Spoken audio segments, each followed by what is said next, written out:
All right, we're going over System TES, Talmud Eser Sefirot, Part 1, Tzimtzum, Restriction, and Kav Line, Inner Reflection, and we'll be going over today over Chapter 5. First, we'll go over some initial concepts. First concept we go over each time are the rules to understand Talmud Eser Sefirot or any other Kabbalah material. We do this a little differently from other implementations. The first restriction is called unnecessary. It's when we think that Kabbalah materials are talking about reality, when actually they're talking about perception. And that's how we make them necessary, by understanding that they're talking about perception and not reality itself. The second restriction is called impossible, which is when we think it's talking about the past, that we're thinking of the cascading top-down from the thought of creation until this world, when we make it possible, when we understand that it's actually talking about the future, that we actually go from the thought of creation to this world in our perception, not in reality. And then finally, the last restriction is called secrets, when we think it's talking about others, like talking about some creature that existed or other people, and we disclose it when we understand it's actually talking about ourselves. So it's talking about states of perception that we go through in the future, and it's we who are going through them in the future.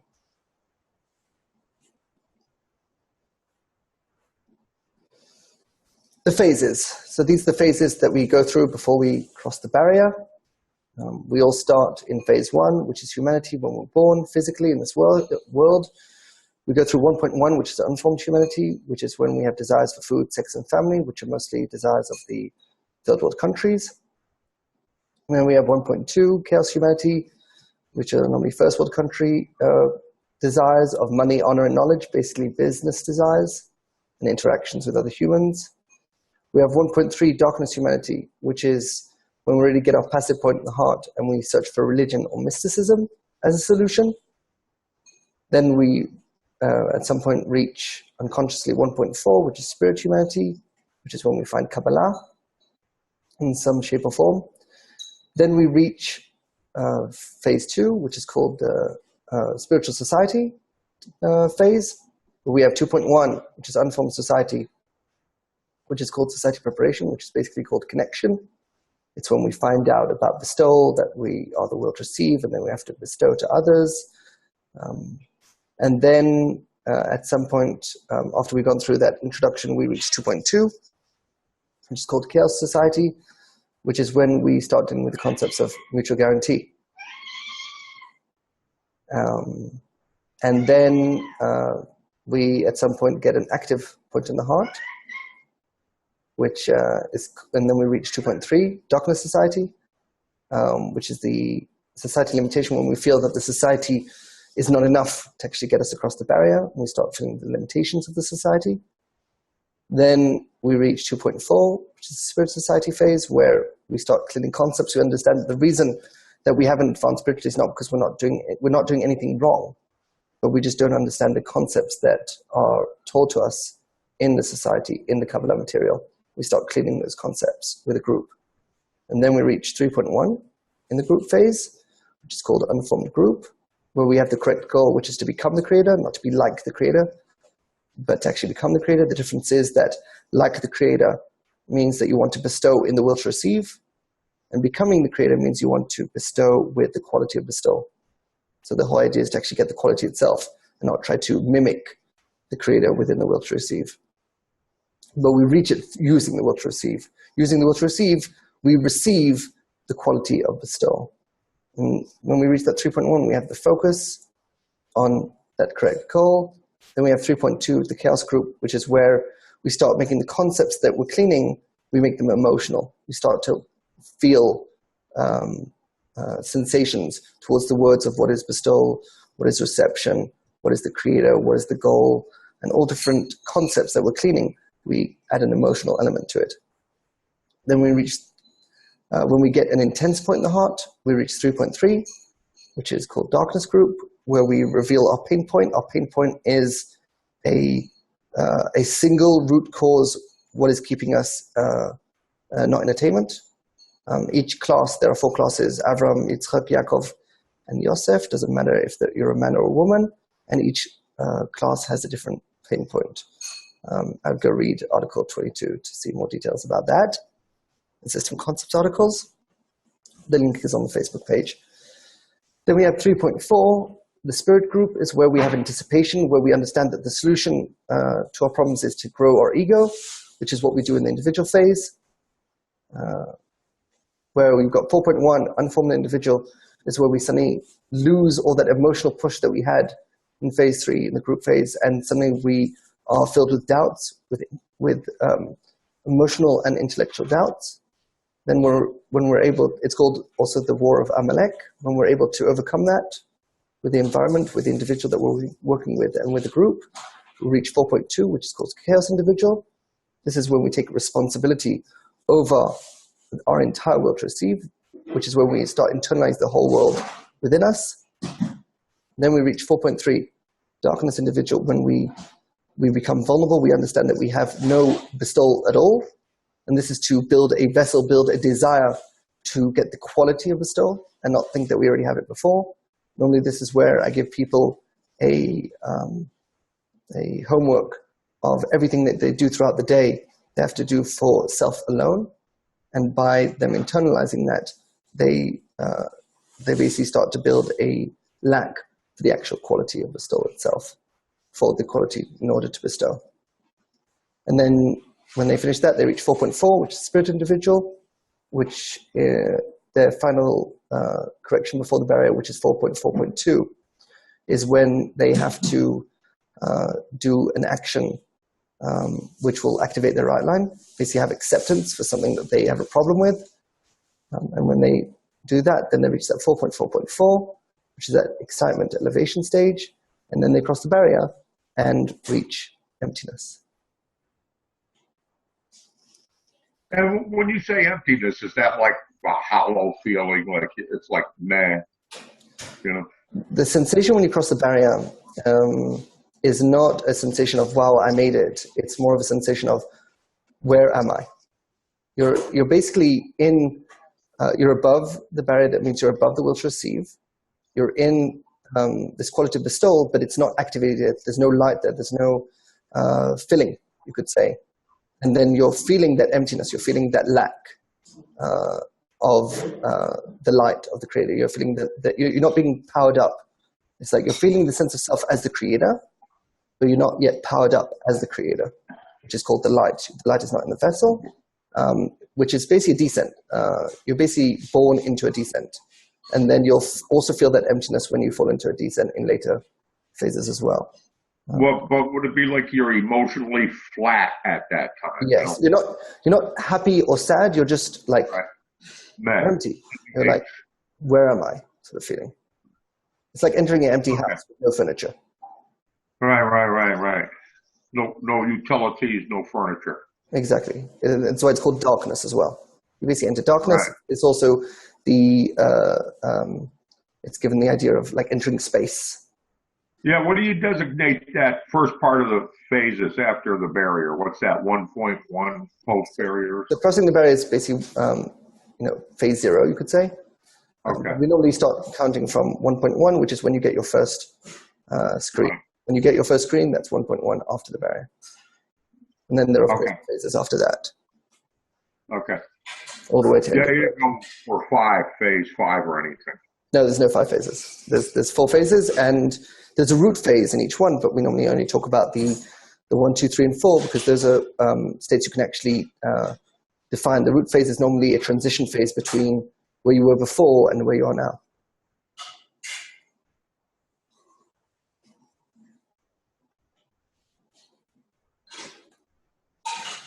Reality versus perception. So the idea is that normally Kabbalah material is taught as we go from Ein Sof, boundless light, all the way to this world, and it's taught as the Metziut, the reality.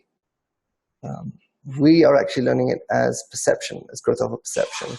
So we actually go from boundless light all the way to this world, and at the end of this world is called end of correction. So when we're learning the material, we constantly have to invert it and understand that it was concealed, that it's talking about reality when it's actually talking about perception. So we reveal it when we understand it's talking about perception. and not about reality. Sakai, Yes. Where did you come about with the inversion of the worlds themselves rather than just the light compared to the vessels? Well, the idea is that in Balasalam actually talks about it in disclosing a portion known as the essence of the wisdom of Kabbalah, where he says there that the way we go down, the way we go back up is precisely by the same inlets of the way we go down. Most people read it as thinking that it's like a ladder, but it's not. If it was just a ladder, he would have just said so. He said there are two identical drops. They're identical, but just they're from different positions. You've got a drop going down, which is reality. You've got the drop going up, but they're identical. They're identical paths. So that means what you're saying is that because we came down through Ein Sof, Adam, Katman, etc., that inverts the worlds on the way back up, just like it does with the light. Exactly. And that's why they say that you can either look at it as exile or redemption, depending on if you're looking at the vessels or the lights. If you're looking at it from the vessels, it looks like we're in a worse place than ever. But if you look at it from the lights, then we're actually in the best place ever. And that was in Kabbalah. Which article was in that? Was that? The Essence of the Wisdom of Kabbalah by Balasalam. Thank you. We've shown it a few times, and when you actually read it and sort of with this understanding, then it looks clear. But for some reason, most people, when they read it, they don't understand it the way, and they think that the way you go down is the way you go back up. As in, the way you go down from here, they think you go back up like that. Well, we learn it that the way you go back up is the same way you came down. So you start from Ein Sof and reach this world. Your perception is immature. Just like the vessel over here was immature and then grew down all the way to this world, to the furthest from the Creator. It is your perception actually goes from immaturity to maturity by growing the exact same way.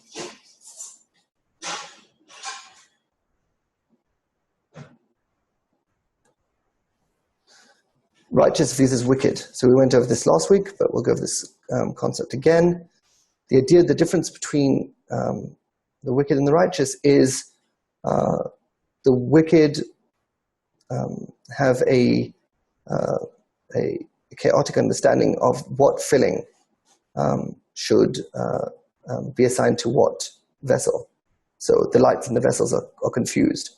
So when they're receiving a spiritual perception power part, they feel it in their physical reality filling, and then they feel it as tension, basically. They feel that tension, and they don't justify it. And the idea is that if you don't justify what you're getting, it's called wicked.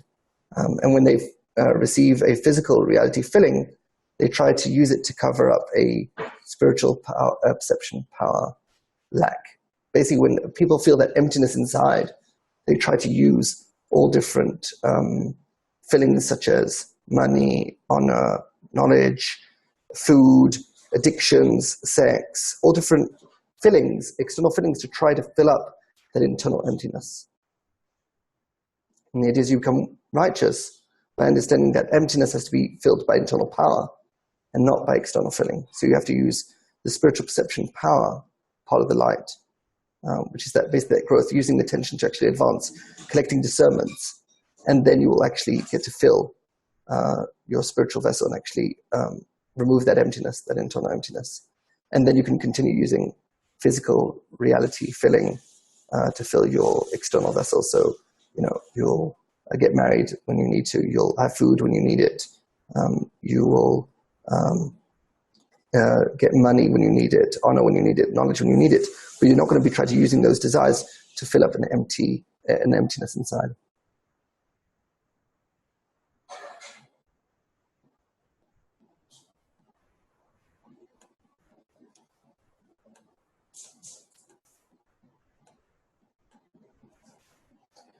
Chapter 5. Targeted control. The thought of creation compels every item in reality to stem from one another until the end of correction. Number 22. Now that we have acquired all the above, we will understand a little bit about the meaning of his uniqueness.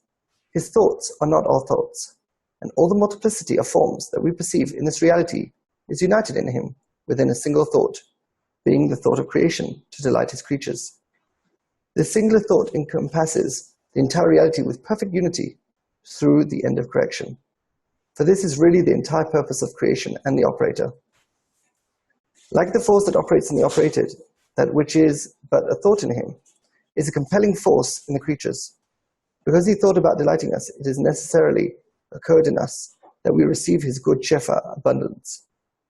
It is the operation. This means that after this law of the will to receive pleasure has been imprinted in us, we define ourselves by the name operation.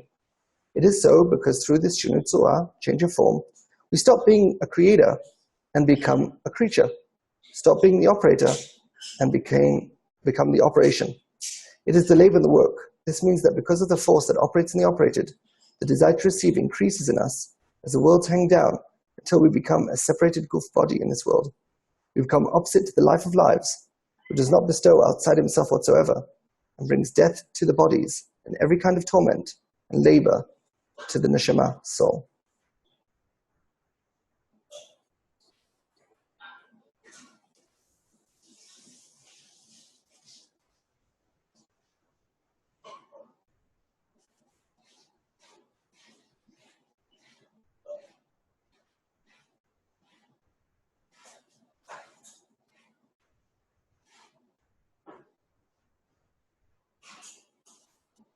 So this, of course, is written top down, where we go from we're basically born into this world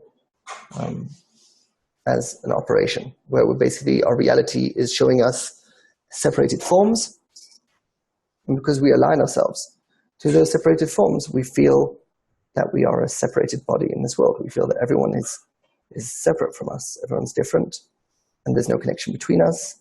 We think everyone has free choice because we're disconnected from our root. And the idea is that by going through the same way we came down to go the same way up, what we do is then we actually reconnect to our root. And what that does is actually makes equivalence of form. And it makes it that we have enough, you could say, separation from ourselves, from reality, and we can actually return to feeling that we are the creator and understanding that we have no free choice and that everything's predestined, and that we can actually join the creator in the thought of creation. So we actually go from this world to the end of correction. But we call it, as in the states we actually go through, we go from Ein Sof, which is boundless light, to this world. So the idea is that you got this cascading of reality that we basically are born into. And what we have to do with our perception is reach this world in our perception. And what we have then, we actually have an alignment between our perception and the reality within. And then we all actually attain all the, it's called the name of the creator, the names of the creator, which is between Ein Sof, the boundless light, and end of correction. We basically have that entire stature. So our stature that was cascading down, we actually receive that stature on the way back up. And it says there it's torment and labor at our end of the spectrum. So that must be peace and leisure up at the upper end of the. Right. The idea is that you're focusing less on the physicality, on physical actions you have to do, focusing more on the internal actions you're going to be doing. And there's no torment and labor in spiritual actions, only in physical. That's nice. That's nice. Let's have it. Yeah, it doesn't mean you're not going to be doing physical stuff. It just means it's not going to be your focus, your focal point. You're going to be focusing more on internal power than external power. Right. That doesn't mean you're not going to have external power. What it means is that, I'd say the problem we have in this world is we're basically fighting ourselves the whole way. And that's why it's so much torment and labor, because we're basically, for any physical action we do, we're basically fighting ourselves the entire way because our desires aren't cleaned. Every step of the way. You're right. When we clean our desires, when we reach end of correction, which is basically called loving yourself, in your true form. That means as the creator, as the will to bestow, you bestow, which means you control the ego. And as the ego, you are receiving. That means you're receiving that control. And because you have equivalence between those two qualities, then you actually, it's called loving yourself, and therefore you've reached end of correction. And until we actually clean our desires, we're basically constantly, every action we try to do, even in physicality, is torment and labor because we're fighting ourselves the entire way. And the idea is that at the end of correction, when you're still doing physical actions, you're not fighting yourself anymore, so they become pleasant. They're not torment and labor anymore.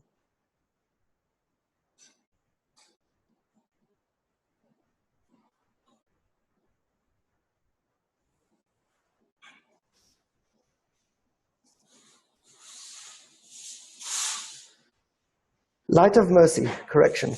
This is the meaning of the work of the Creator in Torah and mitzvot, precepts.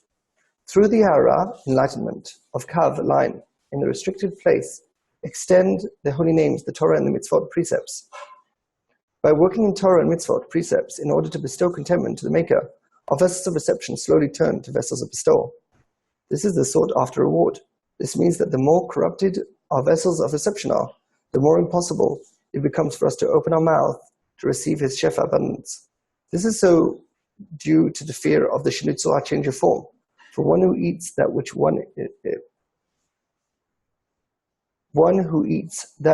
is not one's own is afraid to look upon one's face. This was the reason for Tzimtzum Aleph, first restriction.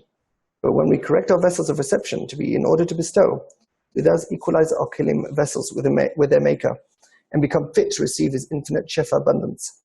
You see that all these opposite forms in the creation before us, namely the form of the operator and operated, and the form of the corruptions and corrections, and the form of the labor and its reward, are all included in a singular thought. In simple words, it is to delight his creatures. Precisely that, no more and no less. The entire multiplicity of concepts is also included in that thought, both the concepts of our Torah and those of secular teachings. All the creations, worlds, and various conducts, and each and every one, stem from this singular thought, as I explain further in the appropriate place. First of all, you can see here how it talks that there is no free choice, and that single thought predetermined everything. And the idea is that you could say free choice starts when you understand that there's no free choice. Because when you understand that it's a predetermined operation, then you can actually learn about it and become part of the process with your sense of self. And the idea is that when it says our vessels of reception slowly turn to the vessels of bestowal, it's talking about the sense of self changes from identifying with the vessels of reception to slowly identify to the vessels of bestowal. And the idea is that the abundance the Creator gives is not filling.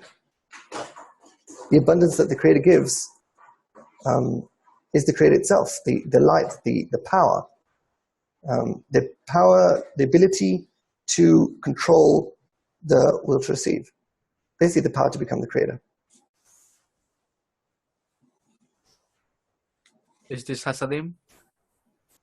Chasadim is mercy, and it is the light of correction to basically equalize our form with the Creator. That means to clean our desires. Clean our desires, that to understand what is our desire of reception and what is our desire of bestowal, and not have them interfere with each other. Then you have the light of chokhmah, wisdom, expression, which you get a taste of it in various phases, especially in greatness phase, which is 2.2 after the barrier. And then you go through breaking the vessels and Atzilut when you're still back into smallness. But then at the end of correction phase, which is basically phase 4 after the barrier, that's when you start to gain experience with your expression, and it continues after the end of correction. That's why it's called end of correction, not end of expression. That's where you get to express the power, which basically means to control your vessels and other people's vessels as well.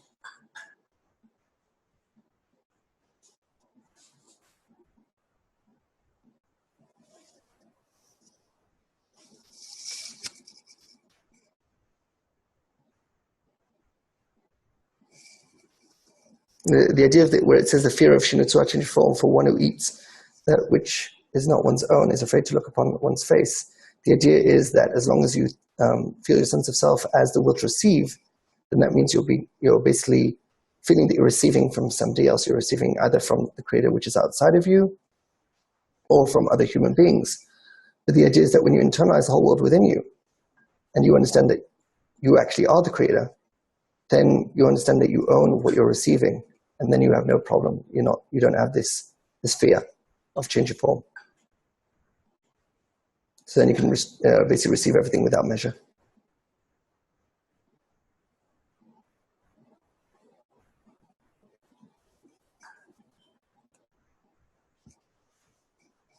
Before and after the barrier. Malchut kingdom de Ein Sof, boundless light, means that Malchut kingdom does not put up any sof end there. Number 23. We may now see the meaning of the tikkunim, corrections in the Zohar regarding Malchut kingdom de Ein Sof, boundless, for which the doors trembled from the cries of the doubtful. They asked, can we recognize a Malchut kingdom in Ein Sof, boundless? That would mean that there are the upper 9 Sefirot emanations there too. From our words, it becomes very clear that the will to receive that is contained in Or Ein Sof, boundless light, by necessity is called Malchut kingdom de Ein Sof, boundless. However, Malchut kingdom did not place a gevul, boundary, and an end on that Or Ein Sof, boundless light, because the Shunitzu, change of form, due to the will to receive, had not become apparent in her yet. That is why it is called Ein Sof, boundless, because Malchut kingdom does not put a stop there, but only from the Tzimtzum restriction downward. Only then does the force of Malchut kingdom put a soft end in every Sefirah emanation and puts off face. So if we read this from the way we actually advance, the idea is that before we cross the barrier, we do have that will to receive, that Malchut, that it's boundless, that is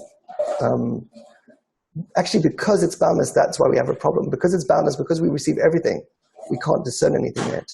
And that's why we actually go through the restriction to actually enter darkness, to start shining, to allow the light in bit by bit, to actually discern it and understand it, and scrutinize it and feel it. So you could say the problem that we have in this world is that we're actually in boundless light. Therefore, we're in so much light we can't see anything. It's like a camera with a full open aperture. We actually need to close the aperture, reduce it, to restrict the light coming into it so we can actually see a picture.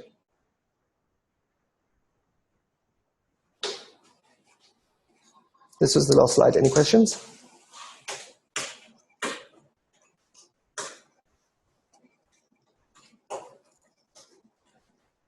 You said the Hasadim is what corrects desire, right?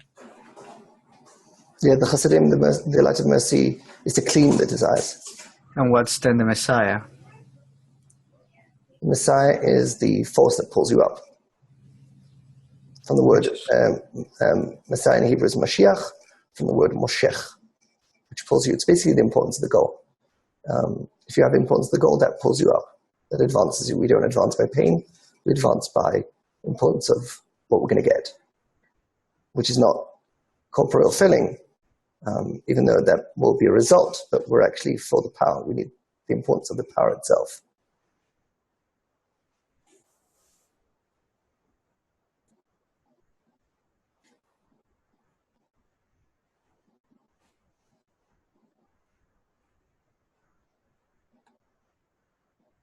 Zaka, it's all about the power. There's always two situations, two ways to handle a situation. You can reduce the tension and remove the tension, or number two, increase the power so that you can basically over control that tension. And I like option number two. I know we talked about this, and I think that was really big for me, by the way. Talking about option number two is really just the situations you have to deal with. It's instead of saying, oh, why am I having this situation? It's more about, I just need more power to overtake the situation. That's really what it comes down to. Right. You need more power to handle the situation. Right. Than letting the situation. That's the how, right? What, Jeffrey? You told me like I was having trouble trying to determine the why of stuff, but you said be more concerned about the how it happened. Well, the idea is that, when we reach phase 2, we're basically told about the meaning of life. But the funny thing is that the meaning of life is passive, basically. You're just being told, oh, the reason why I'm doing this to you is A, B, and C. That's what a passive point in the heart is basically interested in, wants to know the why of things happening. It's still going to be in a terrible situation, but at least it knows why it's like being captivated and then asking your captor, why have you taken me? And then you're told why you're taken. You're taken because, I want $1 million and I want, your family to pay up. It's like, oh, you've told me the meaning, now I'm okay. That's what a passive point in the heart is happy with. It just wants to know why is it suffering. An active point in the heart is actually moving towards the idea of it needs power. It needs internal power to handle the situations it's going through. It doesn't want to know why. It wants to actually get out of the situation. So like Moshe was saying, he needs the power. We all need, that's what we want. The revelation of our power. Exactly. And that's called the revelation of godliness. Godliness is power. And the will to receive one's filling. So what we have to do is basically convince ourselves how power is filling. And that's the whole work. The whole work is to convince ourselves how power is filling, and then we can convince our ego to actually go for it. And then the ego to want the quality of bestowal. Because at the beginning, the ego does not want the quality of bestowal. It says, I want filling, not power. And you basically convince it how it's a more quality version of filling. It's the highest filling. Right. And the funny thing is that we would think, oh, wouldn't the ego understand that? Not exactly. It requires a lot of convincing to convince it that power is actually filling, and that it will actually receive filling from the internal power itself without an expression even. So as to differentiate between, that's what the restriction is. The first restriction is to say, I don't want expression, I want correction. I want to correct my desires. That means I only want to use the light, not to manipulate events. I want to receive the light to correct, to clean my desires, to clean my vessels. And then later on, then I'll be able to start actually receiving the light as the light of wisdom, which means as the light of expression. And now that I've cleaned my desires, now I can actually use it to act as the creator and manipulate other will to receives, including my own. Okay. You're saying that the whole path all the way up to and the correction is you just basically saying, oh, I want the light of correction because I want to clean my desires. Isn't there some opportunity to use expression as well? There is expression at specific points, but mostly, I'd say about 90% of the time from the barrier until under correction, you're going to be focusing on the light of correction, not on the light of expression. Okay. And then after the end of correction, that switches upside down, where you're basically moving to 90% using the light of expression and 10% the light of correction. Well, where's the correction after that point? The correction is not in cleaning your desires, but rather in, you could say, assisting the light of expression to know how to explain it to people in low phases. To correct the concepts. Not your own desires to correct it. Right, not to correct the concepts within you, but to know how to express them to low phases. Okay.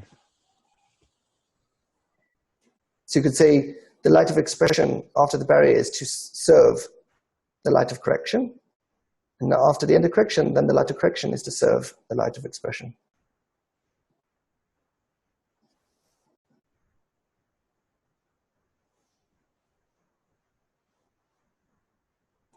We should make a slide on that at some point. I think that's a really cool little concept. I agree. Yeah. Remind me. Yeah. Well, it's that whole. So let's just say, so before the barriers, before in the correction, you're saying light of expression is to serve the light of correction. How does it serve the light of correction here? Because it brings you to, like, if you remember when you use the light of expression, it normally reveals to you how you can't use it. That is true. So then it actually makes you want more light of correction. Correct. So that's why it means it serves it. The light of expression is serving your correction.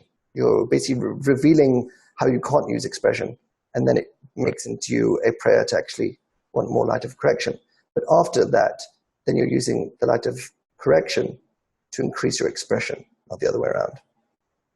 So now give me some examples of that. That is where you know how to express your internal power, but you don't know how to clothe it to the lower ones. You don't know how to clothe it to people before end of correction. So you're basically asking the light of correction. You're saying, now that I know how to express myself with the light of expression, help me clothe it into a light of correction. Help me use that expression and use it to actually help people correct themselves and advance. Right. And that could be as specific as sort of creating situations for correction. Exactly. That would be basically expression in order to correct. It's like there's two parts of you. Think of it like two people. You've got like two advisors. You've got the advisor of correction and the advisor of expression. So before the end of correction, you're constantly going to the advisor of correction, and when you don't know what to do next, you go to the advisor of expression and say, let's do something, and then you fail at it miserably, and then you go back to the advisor of correction and say, okay, now what do I do? And then you could say, after the end of correction, you're mostly going to the advisor of expression. What should I express? How should I control, manipulate? And sometimes when you don't know what to express, then you go to the light. You go to the advisor of correction and say, okay, anything I should do? How does this fit in with the concept of the Partsuf and the or coming in, or pinning and reflected light, all that stuff? So the idea is that Ol Makif, which is surrounding light, is always a future state, and it shines on you. Right? When you're feeling a future state shining on you, but you know you're not there yet. And your current state is always Or Pnimi, the inner light, or your current internal power. So you could say your current internal power is Or Pnimi, and your future internal power is Ol Makif. It surrounds you. And the expression and the correction? What do you mean? Well, you're saying that there's the interplay between these two, between the correction between the light of expression after a barrier. So the idea is that both of them you feel internally when you have them. Okay, those are your Orpinimi then. So I'm saying Or Pnimi, which is the inner light, is the light, and you can use that light as two ways, either as expression or correction. Oh, okay.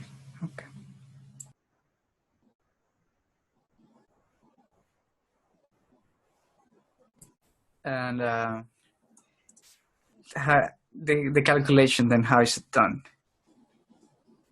With from having no experience whatsoever to gradually know a little bit?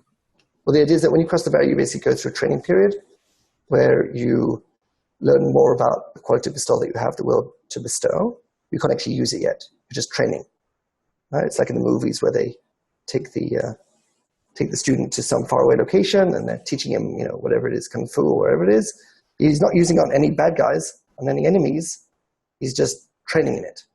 Right? And that's the training period from the barrier until the parsa.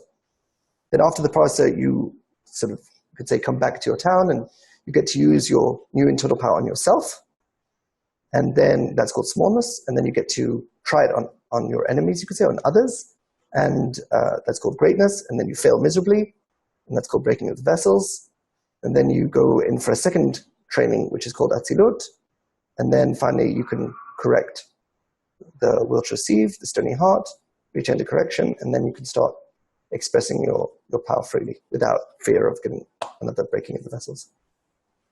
And what is the benefit of studying pretty much this process through the language of parts of him and Sefirot than just regular language?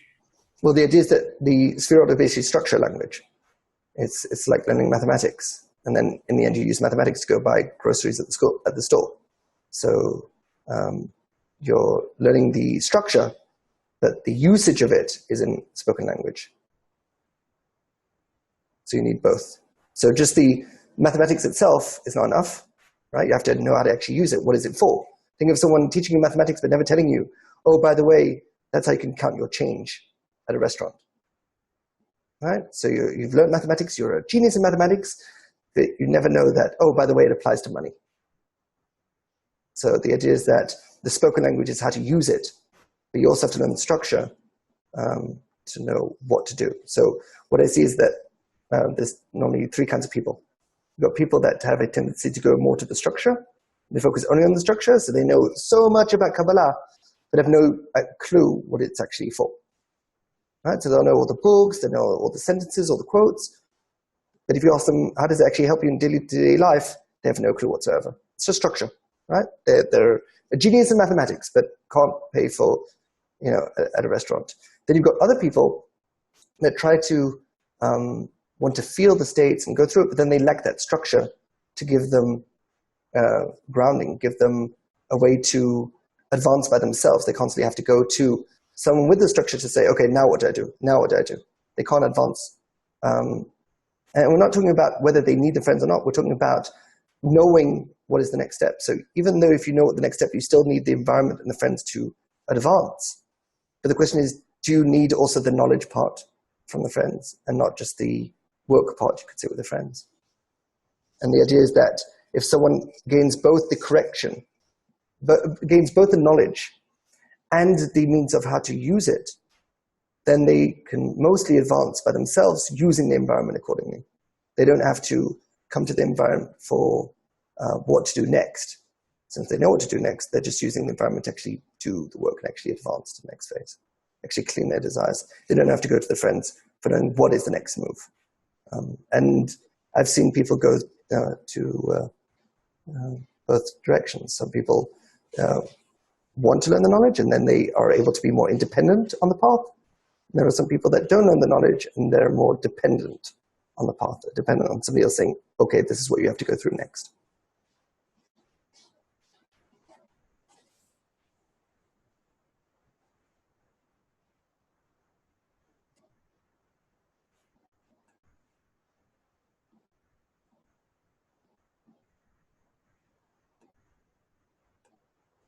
All right, I think we'll stop here and do the after party.